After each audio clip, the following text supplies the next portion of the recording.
साथियों, बच्चा जब पैदा होता है तो ज़रूरी नहीं है कि वो माँ के पेट से अपराधी बन के आए या राम बन के आए, अच्छा इंसान बन के आए। ठीक है, कर्मों का फल सबको भोगना पड़ता है। हो सकता है कि थोड़ा शरारती और थोड़ा बुराई उसमें नज़र आए आपको कर्मों की वजह से, लेकिन आपको उसमें सुधार लाना है, उसको सुधारना है। लाड़ प्यार में आके उसको बढ़ावा नहीं देना है। हम अक्सर क्या है, लालन तो बहुत कर लेते हैं, पालन करते वक्त इन चीज़ों का ध्यान नहीं देते कि बच्चा है कब तक। अगर कुछ वो गलत कर रहा है, गलत काम कर रहा है, तो आपको तो फिर विरोध करना ही पड़ेगा ना।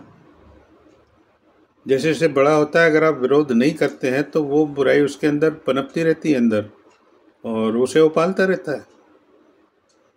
तो ऐसा लाड़ भी नहीं होना चाहिए, क्योंकि आज का देखिए ज़माना जो है ना, मन का नहीं रहा। मन का ज़माना तो कम होता है, मस्तिष्क दिमाग का ज़माना ज़्यादा हो गया है।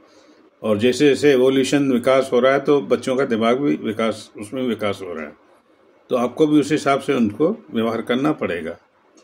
अब कई बार क्या होता है कि आपकी हालत का भी वो लोग फ़ायदा उठाने की कोशिश करते हैं। तो आपके पास पैसा है, और पैसा मीन्स ज़्यादातर धंधे में, और धंधे वाले इतना बिजी रहते हैं।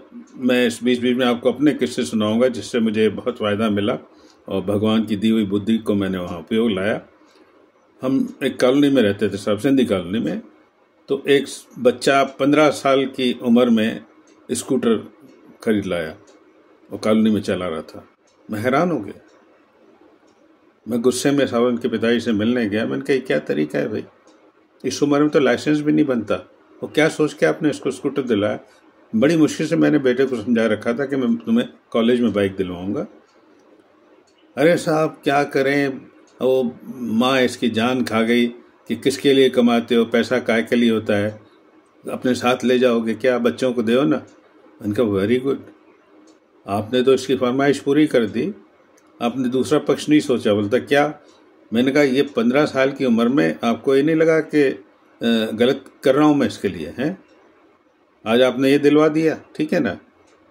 कहेगा कॉलेज में मुझे साहब कार दिलवाओ, अभी से आपने तो बाइक दिलवा ही दी, हो पैसा है आपके, आप तो कार भी दिलवा दोगे। तो कल को कहेगा साहब वो ऊपर वाला प्लेन दिलवा दो। नहीं साहब, वो मेरी हैसियत नहीं, तब तो मुझे समझाना पड़ेगा। अरे तो भैया जब तुमने उसको बाइक दिलवाई तब क्यों नहीं समझाया, तब क्यों नहीं उससे बैठ के बात की कि बेटा ये संभव नहीं है, अभी तुम छोटे हो, अभी तुम्हारा लाइसेंस भी नहीं बनेगा। अरे साहब कॉलोनी में घूम लेगा कह के आपने उसको गाड़ी दिलवा दी है। ऐसा लाड़ प्यार भी नहीं होना चाहिए भाई। आपको नहीं लगता बच्चा एक तरीके से ब्लैकमेल कर रहा है? हाँ साहब वही तो दिक्कत थी ना, वो कह रहा था अगर आपने बाइक नहीं दिलवाई तुम जाके पटरी पे सो जाऊंगा। मैं डर गया सा। अब देखिए कुछ तो आपको ईश्वर पे छोड़ना ही पड़ेगा, कोई ऐसे मरता नहीं है, और ईश्वर की अगर ऐसी मर्जी है, ऐसे ब्लैकमेलिंग बच्चे से तो ना होना अच्छा साहब। आप सोचिए ना आगे जाके आपको कहाँ नहीं ब्लैकमेल करेगा कि मैं पटरी पे जा रहा हूँ। तो लालन पालन करते समय थोड़ा स्ट्रिक्ट भी होइए, थोड़ा सख्त भी बनिए। एक बहुत अच्छा मिश्रण चाहिए, प्यार का भी और साथ में विरोध का भी। Thank you.